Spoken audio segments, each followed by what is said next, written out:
কোনদিন আমি হারতে শিখিনি আর হারবো না। আমিও হারিনি জামাইবাবু। আমার বাবার খুনিকে আমি নিজে শাস্তি দিয়েছি। জানতাম জানতাম যে তুমি তোমার দিদির থেকেও বেশি বুদ্ধিমান। এই খবরটা তো আমি অনেক আগেই পেয়েছিলাম। কোন খবরটা তুমি পেয়েছো?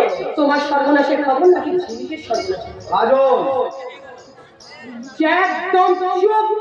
আরে ছেলে, তুমি কিন্তু এই মুখ দিয়ে আমাকে একবারের জন্য দিদি বলে জানবে না। তুই তো চৌধুরী বাড়ির সন্তান। হ্যাঁ, চৌধুরী বাড়ির সন্তান তো কোনো সময় মিথ্যে বলে না। তাহলে কেন কেন তুই এইভাবে মিথ্যে বদনাম দিবি? কেন কেন তুই পলাশকে এইভাবে মিথ্যে কলঙ্ক করলি? পলাশ কোনো অপরাধ করেনি, অপরাধ করেছে ওর বাবা, আর তারই শাস্তি আমি দিয়েছি পলাশকে। ঠিকই বলছে, ঝিলিক ঠিক কথাই বলেছে। মানে হ্যাঁ, আমি বলেছি বলেই ঝিলিক এই কাজটা করেছে। হ্যাঁ, আমি বলেছি। আমার বুদ্ধিতে এই পলাশের এই মান সম্মানটাকে ঝিলিক মাটিতে মিশিয়ে দিয়েছে। চমৎকার চমৎকার। মাথা খাওয়ার জন্য বুঝি আর কোনো মাথা খাওয়ানি বোধহয়। দিদি, তুই কিন্তু ভুলে যাস না, তুই তো স্বামীর সাথে কথা বলছিস না। আমি আসলে আসামির সাথে কথা বলছি। চোখ রাঙিও না। আমি তোমার প্রজা নই, তুমি চোখ রাঙালে আমি ভয় পেয়ে যাবো। আরে ঝিলিক, তুই এমন করলি কেন রে? কেন কেন? পলাশ পলাশ তোকে ভালোবেসেছে। ও কোন অপরাধে ভালোবাসাকে এভাবে করলি? কেন কেন রে? বললাম তো পলাশ কোনো অপরাধ করেছে ওর বাবা, আর তারই শাস্তি দিয়েছে ওকে আমি। মানে আমেরিকা থেকে বাড়িতে আসার পরেই আমার ওসব দেখে মাথায় আগুন জ্বলে গেল। যখন দেখলাম আমার বাবার খুনিকে ওই বাড়িতে সব থেকে বেশি আদর দিচ্ছে, ঠিক তখনই আমার মাথায় আগুন জ্বলে গেল। তখনই আমি মনে মনে ঠিক করেছি যে ওর বাবাকে ওই বাড়ি থেকে দাঁড়াতে না পারলে যেমন করে হোক ওই পলাশকে আমি ওই বাড়ি থেকে দাঁড়াবোই। আর তখনই আমার মুখে জামাইবাবুর কথা শুনে বললে, আমি ওকে বললাম পলাশের সাথে তুমি একটু প্রেমের অভিনয় করো, তারপরে সুযোগ বুঝে ওকে বদনাম দিয়ে মাটির সাথে মিশিয়ে দাও। ঝিলিক, ঝিলিক, তুই কি করেছিস ঝিলিক? ভালো ছেলেকে এইভাবে বদনাম করতে, এইভাবে কাঁদাতে তোর একবার মন কাঁপলো না? না না না, কাঁপলো না, কাঁপলো না, কাঁপলো না। কারণ বাবার তৈরি করা ওই চৌধুরী বাড়িতে তুই জামাই ও মা কেউ যেতে পারে না। যদুকাকার মুখ থেকে আমি শুনেছি বিয়ের পর তোরা নাকি অনেকবার গেছিলিস, কিন্তু দাদা তোদের অপমান করে তাড়িয়ে দিয়েছে। যে মানুষটা তোর বিয়ের রাতে আমার বাবাকে খুন করেছে, সেই মানুষটার ছেলে ও বাড়িতে বহাল তবিয়তে থাকে, আমি কিছুতেই মানবো না, কিছুতেই সহ্য করবো না। তাই তো আমার কথা মতোই ওই বাড়ি থেকে তাড়িয়ে দিয়েছো। তুই ভুল করেছিস, ভুল করেছিস। শাস্তি পেয়েছে তাই দেবে, কিন্তু একজনের অপরাধ অন্যজনকে চাপিয়ে দেওয়াটা অনেক বড় অপরাধ, অন্যায়। পলাশের চোখ দিয়ে যে জলটা পড়ছে না, তা যদি তোর জীবনে অভিশাপ হয়ে না আসে তার আগেই তুই ওর কাছে ক্ষমা চেয়ে নেবো। আমি ওর কাছে ক্ষমা চেয়ে নেবো। সত্যি তো, ও কেন ক্ষমা চাইবে ওর কাছে? একটা ছোট লোক চোরের বাচ্চার কাছে এই যা করেছে ঠিক কাজই করেছে। ঝিলিক কোনো অন্যায় করেনি। ঝিলিক তো শুধুমাত্র প্রতিশোধটা নিয়েছে। ঝিলিক, তোমাকে কোথাও যেতে হবে না। এবার তুমি যা করার, আমি যেটা বলছি সেটা করো। তুমি এবার আমার ভাই গন্ডগোলকে বিয়ে করে নাও। কি বলছেন জামাইবাবু? হ্যাঁ, ঠিকই বলছি। গন্ডগোল তো খুব খারাপ ছেলে নয়, ছেলে হিসাবে যথেষ্ট ভালো। না না, আমি সে কথা বলিনি। তবে গন্ডগোল দাদাকে আমি অন্য চোখে দেখি। বিয়ে আমি করতে পারবো না জামাইবাবু। এ বললে তো চলবে না ঝিলিক সুন্দরী, বিয়ে তোমার করতেই হবে। কারণ ওই রাজশেখর চৌধুরী বাকি সম্পত্তিটা নিয়ে আমার চাই। বলছেন আপনি?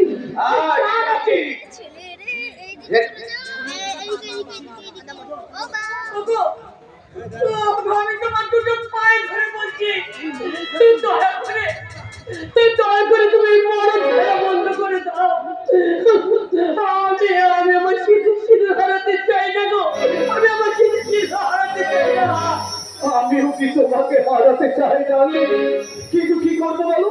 তোমরা তো কেউ আমার কথা শুনছো না? কি চান আপনি? রাজশেখর চৌধুরী ধ্বংস।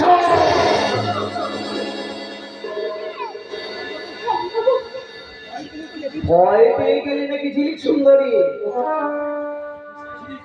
আসুন, হেসে নিন জয়বাবু, হেসে নিন, যত পারবেন এখানে দাঁড়িয়ে দাঁড়িয়ে হেসে নিন। কিন্তু আপনার শর্ত জানবার পরে যখন সবার কান্না জয় এসে পড়বে আপনার সামনে, তখন কিন্তু আপনি অস্বরবোধ পাবেন না। Shut up!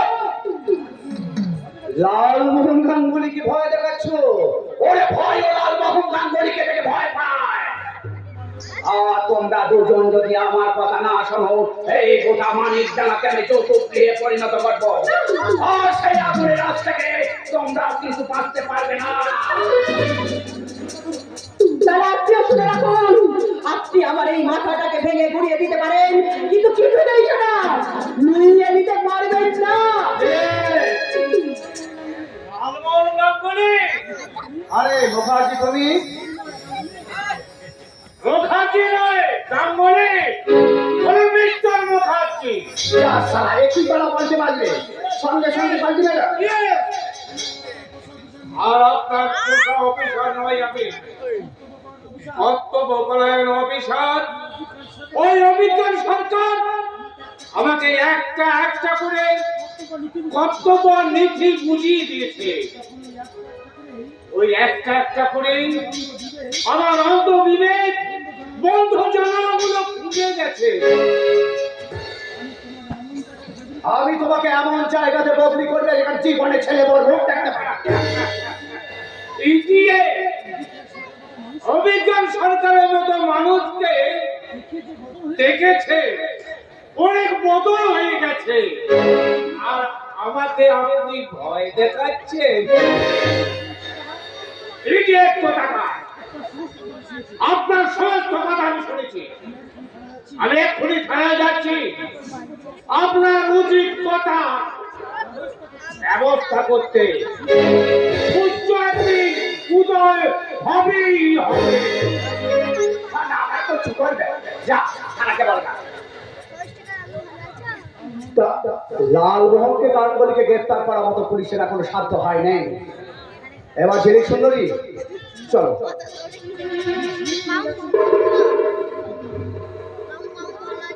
আমি ওই ঝিলিককে নিয়ে যাচ্ছি মানিকডাঙ্গা শ্মশান ঘাটে।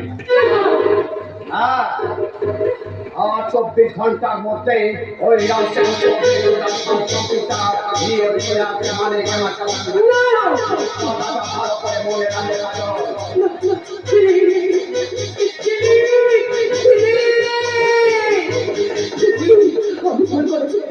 আমি ভুল করেছি, আমি সেই ভুলের প্রায়শ্চিত্ত করতে যাচ্ছি দিদি। তবে দেখি দিদি, আমার চলে দাদার যেন উঁচু মাথার ভিতরে নিচু না হয়ে যায়, দাদার যেন উঁচু মাথার নিচু না হয়ে যায়।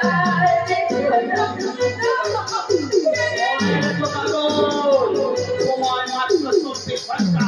তার মধ্যে যদি দলিত সম্পত্তি আমার কাছে না আসে, তখন আমি তোমার বলছি যাতে গুনতে গুনতে তোমাদের ভাই বলে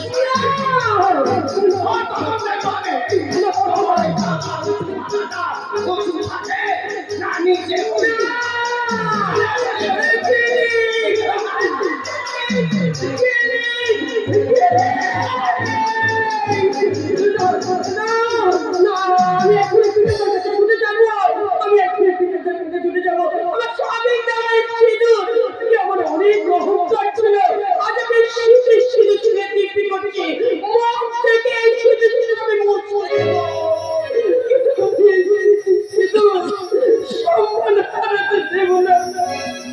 আমি আমার ছুটি দিয়ে ছুটি সম্মান হারাতে দেব না।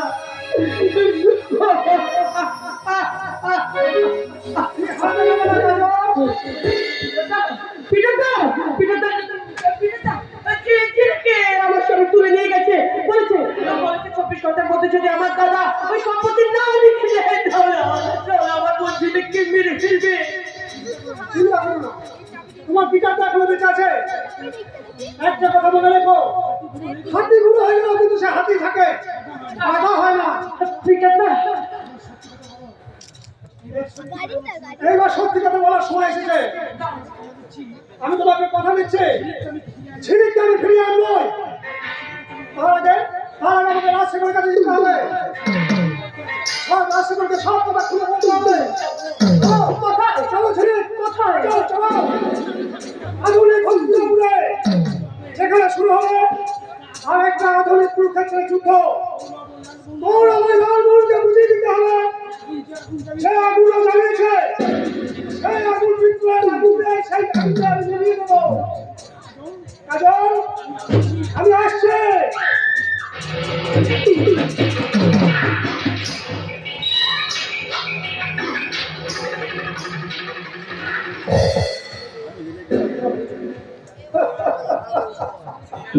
ভালোবাসা চুপি চুপি কেন আমার মনে ভালোবাসা চুপি চুপি কেন আমার মনে ভালোবাসা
আমি হেরে গেলাম।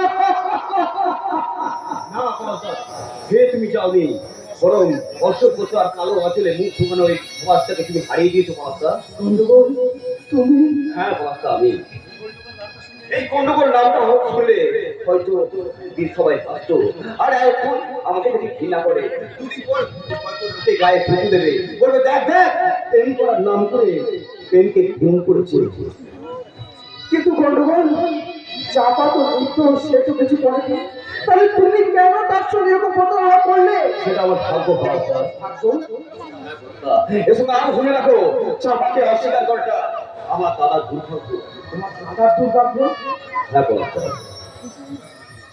কিন্তু চাপা তো একটা সরল সাদা সুখের মেয়ে, সে কি করে এরকম করতে পারলো? আমার দাদার যেমন দুর্ভাগ্য, আমার দাদার দুর্ভাগ্য। হ্যাঁ,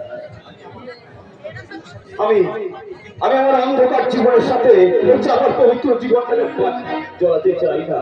কিন্তু কেন? কেন কেন জড়াতে চাও না তুমি? জড়াতে চাই না তার কারণ আমার ভালোবাসাটাকে যে খুন করেছে ওই সেই লালমোহন গাঙ্গুলিকে আমি কিছুদিন ছাড়বো না। আমি শেষ হয়ে যাই। এবার আপনারাই বলেন তো, যে মেয়েটার দু চোখে আমি স্বপ্ন ভরে দিয়েছি, যে সেই মেয়েটা সিঁদুরে সিঁদুর দিয়ে সেই সিঁদুরটাকে আমি পুঁছে দিতে পারি? এই না হলে বাংলার পবিত্র ভালোবাসা। ঠিক বলেছ, ঠিক বলেছ গন্ডগোল, ঠিক। তাই তো সেই ভালোবাসার শপথটি আমি আমি তোমার ধরে ছেড়ে এসেছি। আমি জানতাম বাবা, আমি জানতাম ওনাকে ঠিক মনে হবে। আমি জানি আমার পলাশ কোনো ভুল কাজ করতে পারে না। ঠিক বলেছ নন্দিনী, তোমার ছেলে পলাশ কোনো ভুল করেনি। তাহলে পলাশদাকে সেদিন কেন আপনি অপমান করেছিলেন? কেন বাড়ি থেকে বার করে দিয়েছিলেন? ভুল করেছিল, সিলেক্টকে মিসলেক্ট করে আমি ভুল করেছিলাম। কিন্তু এসব ঘটনা তুমি জানলে কি করে আছে না? আমার মায়ের মুখে জানলাম, আর তুমিও জানো তোমার ছেলে পলাশ আমাদের বাড়ির একজন। আমি আমি আপনাদের বাড়ির একজন। তুই আমাদের বাড়ির একজন। তুমি তুমি ছোটবেলা থেকে এই বাড়িতে মানুষ হয়েছো।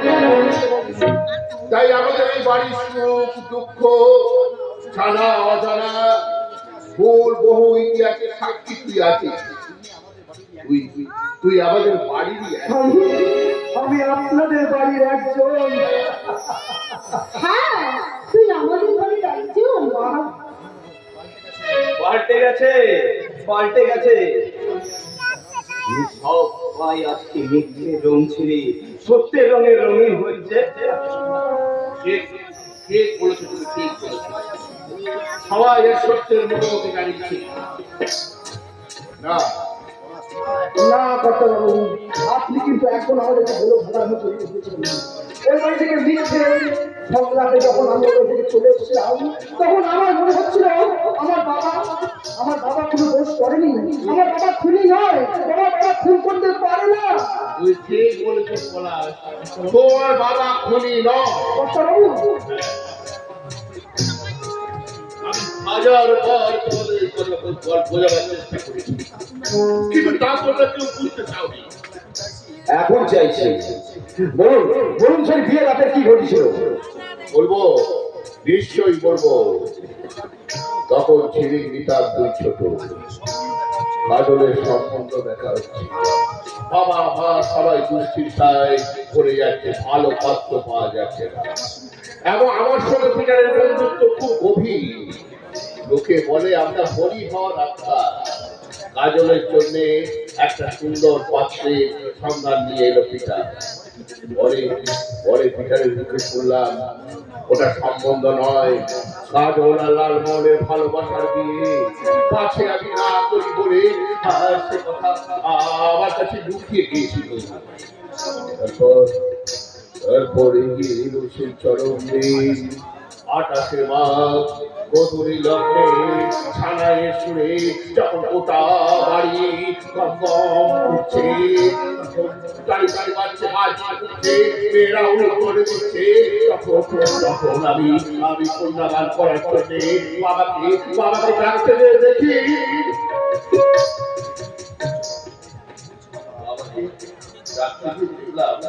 সে একটা অভিনব দৃশ্য। সেই দৃশ্যটা এসব তুমি কি বলছো বাবা? আমি কত সাত করে জামাই আনতে চেয়েছিলাম। আমিও তো পোশাক পরে জামাই হতে এসেছি বাবা, কিন্তু তার আগে যে আমাকে একটা ছোট্ট কাজ করতে হবে বাবা। এই দলিলটা একটা সই করে যদি হ্যাঁ হ্যাঁ হ্যাঁ ওই আমি এখনো তোমাদের বিয়ে হয়নি, আমি এই বিয়ে হতে দেবো না। আমি এখনই রাত্রে তোমার পিতাকে দিয়ে বলবো সইটা করে দিয়ে যা। সই না করলে কি করবে তুমি? আমার আর তো কিছু করার নেই শ্বশুর মশাই, আপনি যেখানে যাব ভাবছেন সেখানে তো আর আপনাকে পাঠাতে দেওয়া যায় না, তাই আমি যেখানে ভাবছি যে পাঠাবো আপনাকে সেখানে পাঠিয়ে দিই।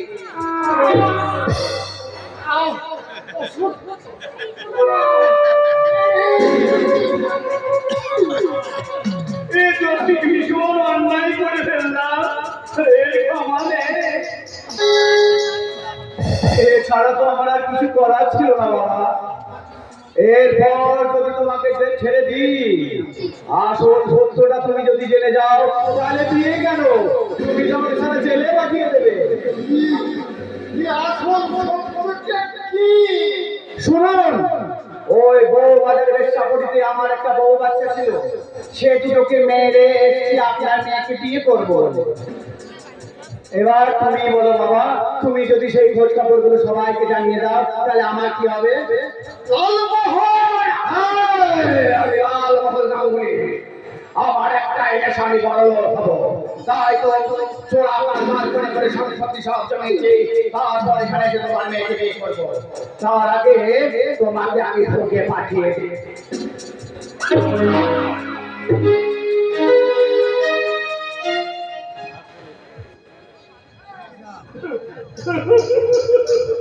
আমি তাড়াতাড়ি যাই, আমার কাজল আমার লগ্ন ঘোষণা হয়ে যাবে।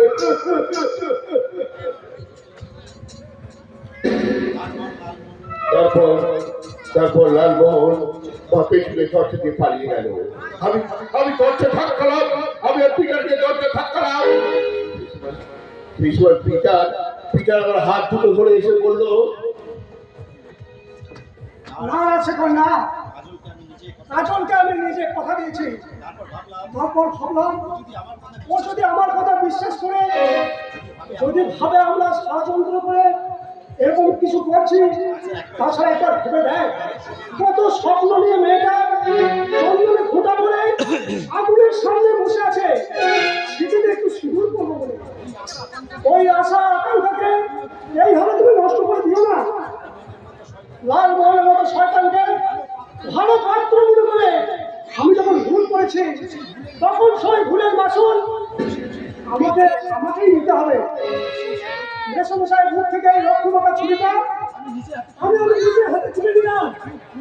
আমি খুন করেছি, আমি কাজলের ভবিষ্যতের জন্য আমি এই খুনের সব মাথা পেতে নিলাম। তুই আমার প্রবাসের দায়িত্বটা ওকে মানুষের মতো মানুষ করিস। আমার মরা মুখের দিব্যি রইল না শেখর, তুই এই কাজে আমাকে যেন বাধা দিস না। তুই যা এখান থেকে, তুই যা।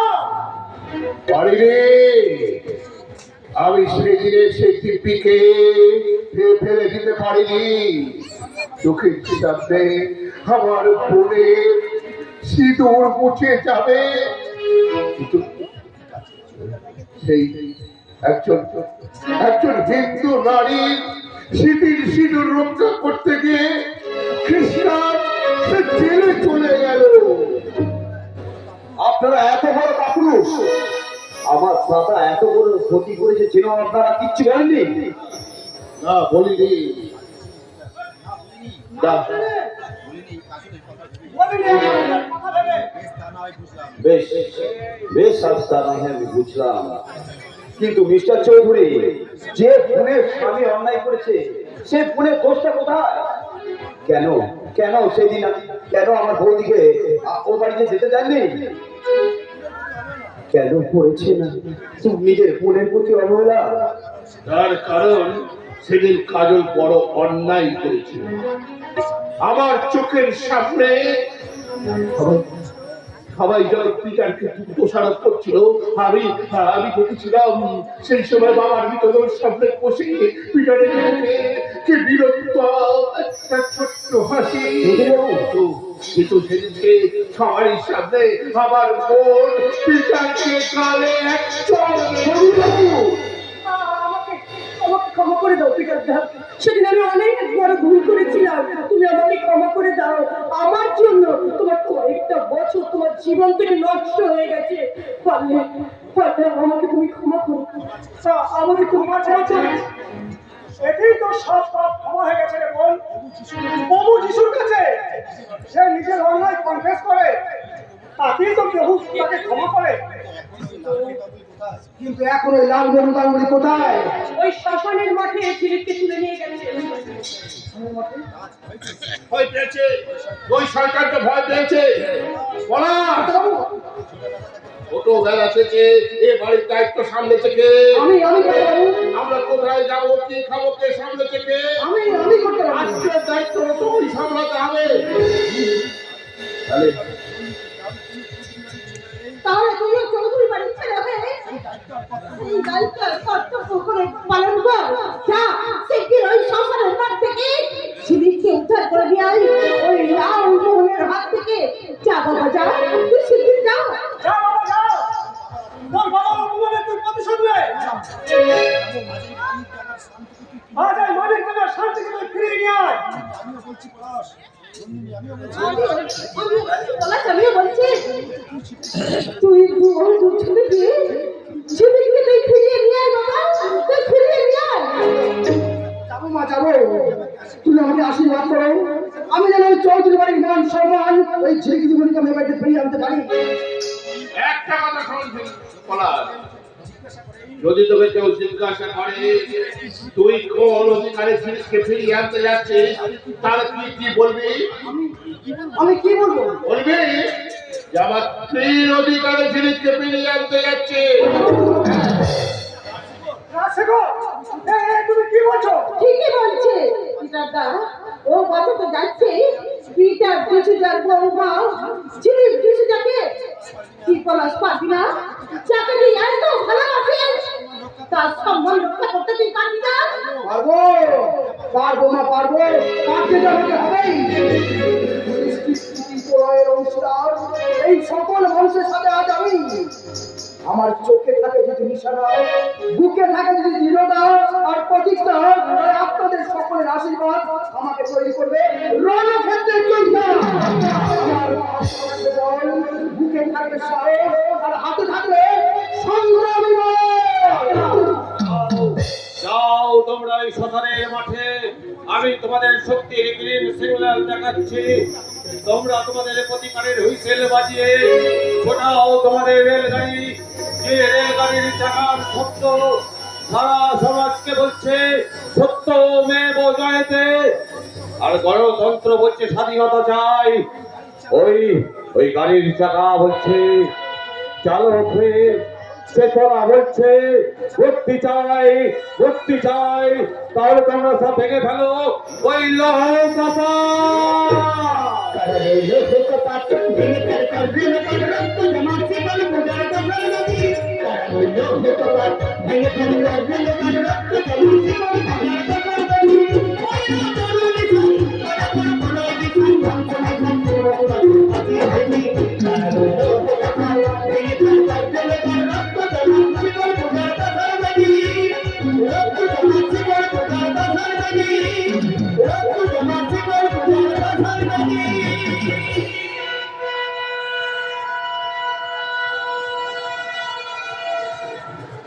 Thank you.